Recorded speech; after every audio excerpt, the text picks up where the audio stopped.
There we go. 3, 2, 1. Welcome, everyone, to the Tethys Shipyards. I am Takeshi Yamato, the Yardmaster, joining our host, the Housecoat Gamer. Yo. Now, we've already done a video on the Federation class, but I felt it prudent to give a follow-up because in the continuing mission blog, Aaron Pollier, the guy who did the stat blocks for the Utopia Planitia book, recently released his own take on it, on the Federation class, in an article on the continuing mission blog. To start off the article, the person posting it says, Aaron Pollier writes, in this series, Continuing Missions will publish some of the original and side-canon starships that I had written up for inclusion in the Utopia Planitia sourcebook that didn't make the cut. Many of them will be original creations that I designed to help fill in gaps in canon where I felt starships needed to be. Others because they are from beta canon and Star Trek Adventures doesn't have the rights to use them. Fair enough. And he's done a few of these already, but this is his most recent one, the Federation class, and since Ron and I already did the Federation class, I felt it prudent to bring this up. And you can use whichever variant you want. Anyway, Federation class, continuing mission / semi-official. Launch year 2260. Primary shipyards: San Francisco Orbital Shipyards, Earth, Lake Armstrong Slips, Lunasol, and Yoyodyne Propulsion Systems, Proxima. Overview. The aftermath of the Federation-Klingon War saw many changes in Starfleet as the entire service rebuilt and fully modernized. Some admirals, however, were still stuck in the past with concerns that another war would break out with the Klingons. While this was unlikely, as the KDF suffered as high of losses as Starfleet did, there was a push to construct a larger vessel than the Constitution class that could both hold its own in a firefight with the larger Klingon vessels such as the D6s and 7s, but also act as a command ship, where an admiral may lead entire fleets of vessels from a flag bridge. The Federation-class Dreadnought was born. There were plans to build 20 of these vessels, but only 4 were ever fully built before other starships on the drawing board began to show promise. 6 other space frames were partially completed before the program was discontinued, being used by major shipyards to test systems integration or damage control techniques. Each completed vessel remained in service to Earth, Andoria, Vulcan, and Tellar Prime in reserve status until 2297, when they were retired. Capabilities.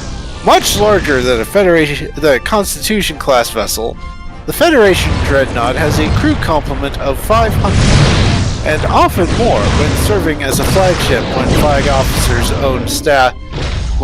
officer's own staff take their places on board the ship. The extra mass and volume of the craft's primary saucer and secondary hull meant the addition of an experimental third warp nacelle. While this centerline nacelle contained identical coils as the port and starboard nacelles, it was mainly used as a warp field stabilizer that could take over from another nacelle in case of battle damage. The secondary hull had 2 separate redundant navigational deflectors, as well as 2 separate subspace sensor arrays that could double as fast and light communication transceivers. Power was provided by an extended Mark 11 matter-antimatter warp core and 4 separate fusion reactors, 2 in each hull. Refits and variants. Each Federation-class vessel saw improvements to its communication capabilities and propulsion systems through the 2270s and 80s. These vessels further improved their capabilities from the Constitution-class refit program in the 2270s, changing their appearance drastically. Suggested mission profiles are flagship, strategic and diplomatic operations, and tactical operations. Naming conventions. Federation-class vessels are named after forms of governments. The 4 vessels built were Federation, NX NCC 2100, Alliance, NCC 2113, Concordat, NCC 2109, and Confederation, NCC 2114. Traits: Federation Starship. Systems values: Comms 8, Computers 7, Engines 8, Sensors 7, Structure 9, Weapons 8. Department values: Department modifiers, 1 point each in Command, Security, and Engineering. Scale 5. For its weapons, it has phaser banks, photon torpedoes, and a strength 4 tractor beam. For talents, Federation-class starships have the following talents: Command ship, extensive shuttle bays, and improved warp drive. Special rule: triple nacelles. Few Starfleet vessels utilize 3 warp nacelles, and the Federation class uses them in a strange way, with the centerline nacelle utilized primarily as a warp field stabilizer while under normal conditions, but it can take over as an active nacelle when warp systems take damage. While this is partially represented by the talent improved warp drive, the Federation class also ignores the increase in difficulty and complication range when the engine system is impacted. Now, before we get to the notable starship in this thing, USS Federation, I will let Ron give his own opinion on this stat block compared to ours, while I take some drinks of water. It generally ignores much of what we know about Star Trek history. Now, to be fair, the man is working with official material. He has to work with CBS, which means he has to deal with Kurtzman and his ilk. I'm not even sure anybody can hear me. I can hear you. Point remains.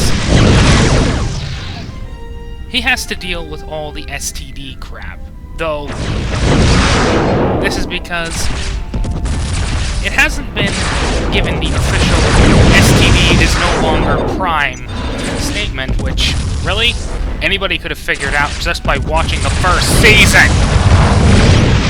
Yeah. So, I'm gonna give him the benefit of the doubt. He doesn't have a choice.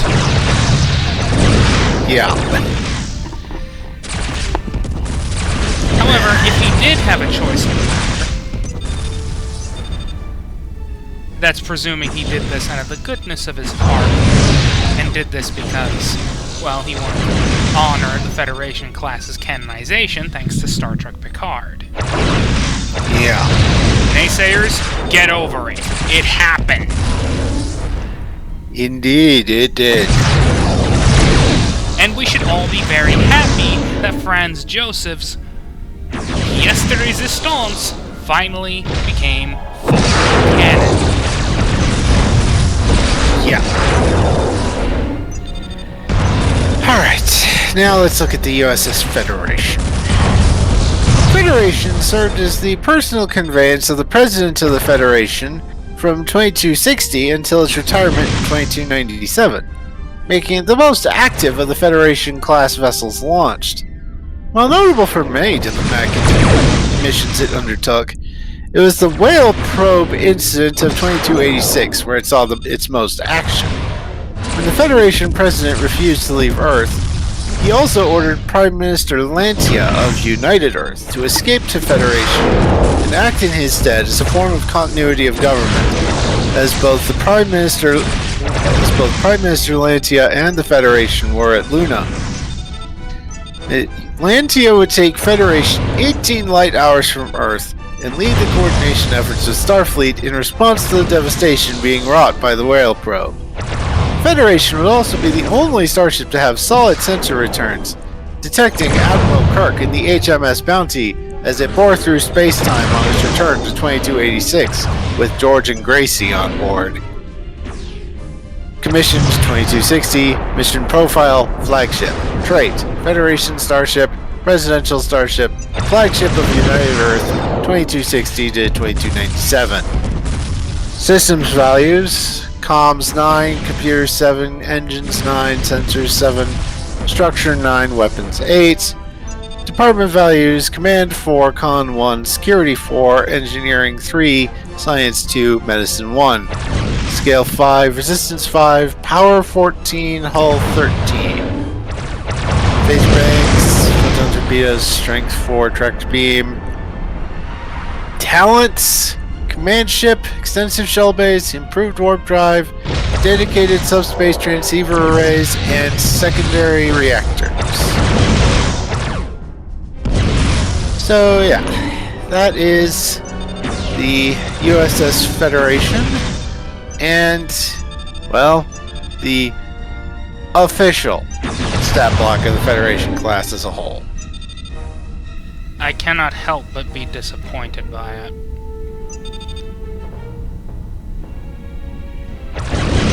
Yeah.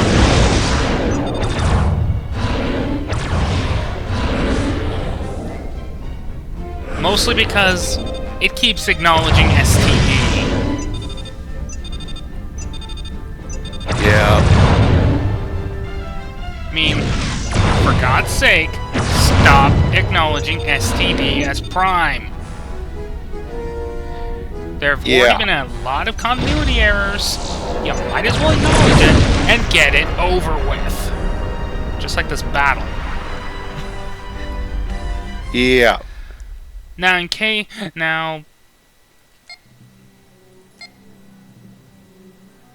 I am using a mod. People have kind of noticed that I'm using Star Trek Starfleet Command Orion Pirates Plus, which introduces a small problem to Mr. Artist.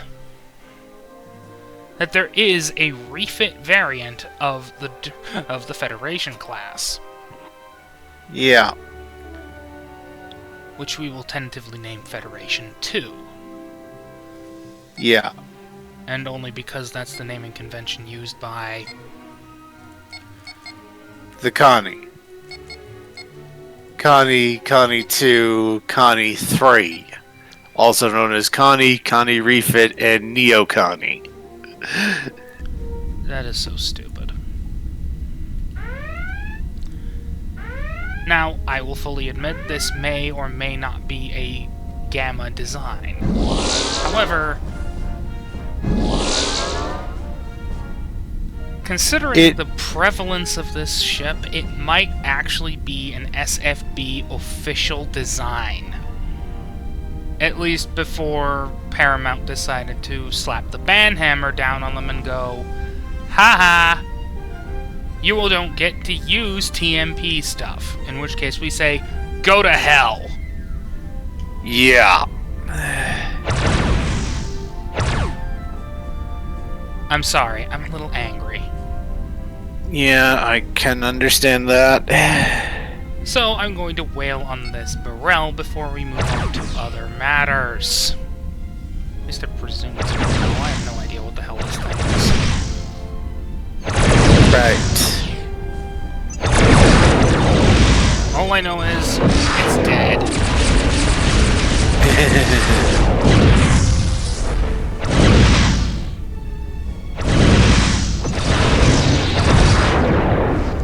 And that brings an end to the Federation class overview. Follow-up. Yeah, the Federation class follow-up vid. Use whichever stat block you prefer, ours or Mr. Aaron's. Bye-bye.